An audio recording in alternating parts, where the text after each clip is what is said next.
वो वहाँ से रिवोल्ट करके भागे। समहाउ जो ब्रिटिश ऑफिसर्स थे उनको इन्फॉर्मेशन मिल गई, उन्होंने उनको रात को पकड़ लिया और उनको अगले दिन मार के उनकी डेड बॉडी कुएं में दबा दी। 282 इंडिविजुअल्स की बोन्स और इतनी बैडली डैमेज्ड हैं, फ्रैगमेंटेड स्केलेटल रिमेन्स हैं, तो एक बहुत challenging forensic anthropological case study है ये। जो फर्स्ट फ्रीडम स्ट्रगल था 1857 का, उसके वो शहीद थे। बीइंग एन इंडियन, हम तो उनको फ्रीडम फाइटर ही बोलेंगे।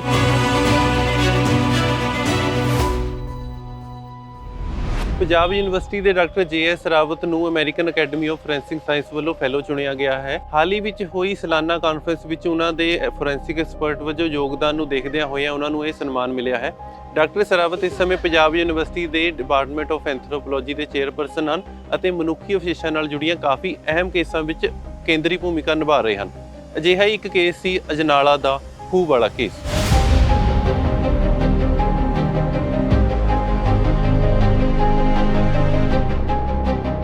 बेसिकली कोई रिटन रेफरेंस था कहीं से कि भी अजनाला में एक जगह है, तो उसके नीचे कुछ 282 लोगों को 1857 में मार के दबाया हुआ है।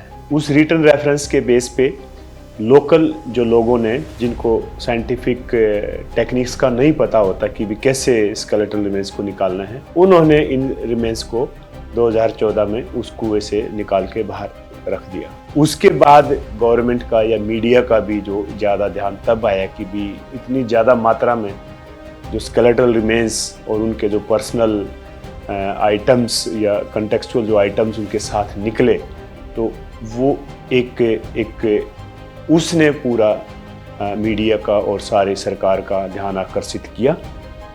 उसके बाद कंसर्न गवर्नमेंट ने हमारे को कांटेक्ट किया कि भी आप इन स्केलेटल रिमेन्स का पोजीशन लीजिए। हमने पहले विजिट किया, हमने उनको जो साइंटिफिकली जिनको हम स्टडी कर सकते हैं उनको सेग्रीगेट किया, उनको पैक किया। उसके बाद गवर्नमेंट ने हमारे को एक लेटर थमाया कि भी ये रिमेन्स हम आपको सौंप रहे हैं इनका बायोलॉजिकल प्रोफाइलिंग करने के लिए, कि इनका आइडेंटिफिकेशन करने के लिए। लेकिन साथ में उस लेटर में ये भी लिखा हुआ था कि भी इस प्रोजेक्ट के लिए हमारे पास कोई पैसा नहीं है।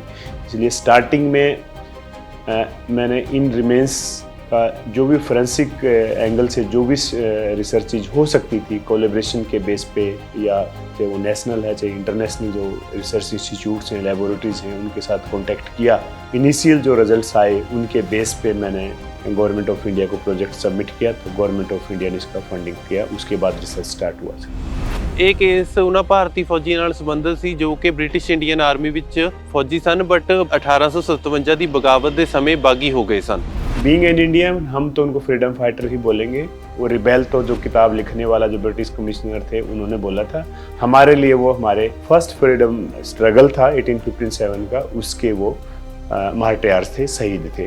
और जहाँ तक कि टेंस सिचुएशन कुछ नहीं थी उनको, जैसे किताब में लिखा हुआ है या और भी रिटन वर्जन्स हैं, उसके बेस पे वो वहाँ से रिवोल्ट करके भागे और वो रावी नदी के आसपास, क्योंकि रावी नदी में हेवीली बाढ़ आई हुई थी, तो उस नदी को वो क्रॉस नहीं कर पाए। समहाउ जो ब्रिटिश ऑफिसर्स थे उनको इन्फॉर्मेशन मिल गई, तो उन्होंने उनको रात को पकड़ लिया, पकड़ के अजनाला पुलिस स्टेशन में बंद कर दिया।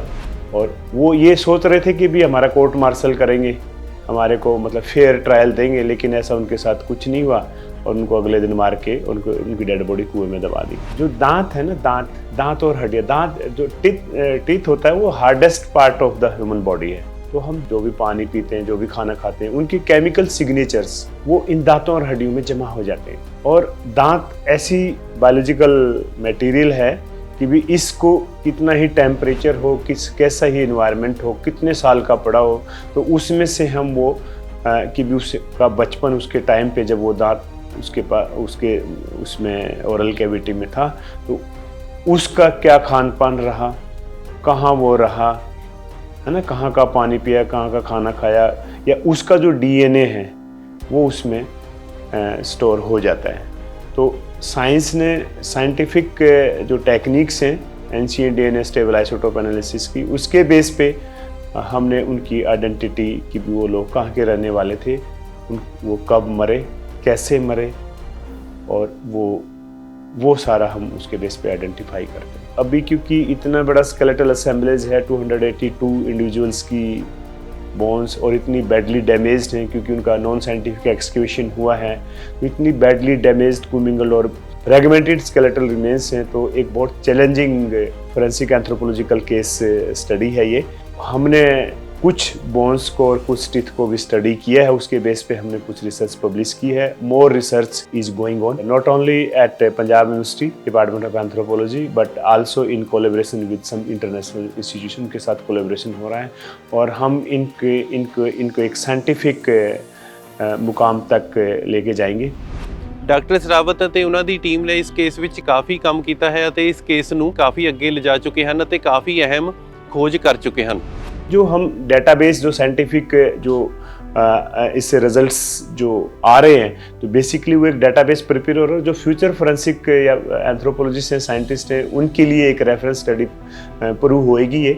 और क्योंकि इसके लिए गवर्नमेंट को भी ऐसी रिसर्चेज को मेरे ख्याल से प्रमोट करना चाहिए, क्योंकि वो तो एक अजनाला हुआ है, हो सकता है इस तरह की डेसोलेट कुछ प्लेसेस होंगे जहाँ पर भी उस टाइम पे जो क्रूरलिटीज कमिट की थी against the Indians by the Britishers, so और जगह से भी कुछ स्केलेटल रिमेन्स रिकवर होने के चांसेस हो सकते हैं, जैसे उस बुक में भी लिखा हुआ है, मल्टीपल जगह का उसने रेफरेंस दिया हुआ है। तो गवर्नमेंट अथॉरिटीज़ या जो department of directorate of forensic science है गवर्नमेंट ऑफ इंडिया का, तो उनको इन ऐसी रिसर्चेज को, ऐसी स्टडीज़ को प्रमोट करना चाहिए, ताकि हमारी आगे आने वाली जनरेशन से हमारे पास्ट हिस्ट्री के बारे में जान सके कि भी जो भी क्रूरलिटीज़ कमिट हुई हैं हमारे, तो उनके बारे में जाना जा सके और उनका आइडेंटिफिकेशन हो। बेसिकली हमारा अल्टीमेट पर्पज़ यही है कि एक बार हमें इनकी सर्टिफाइड लिस्ट की भी ये लोग कहाँ के थे, तो वहाँ से हमने उनसे लिस्ट मांगी कि भी ये लोग कौन थे, कहाँ से थे।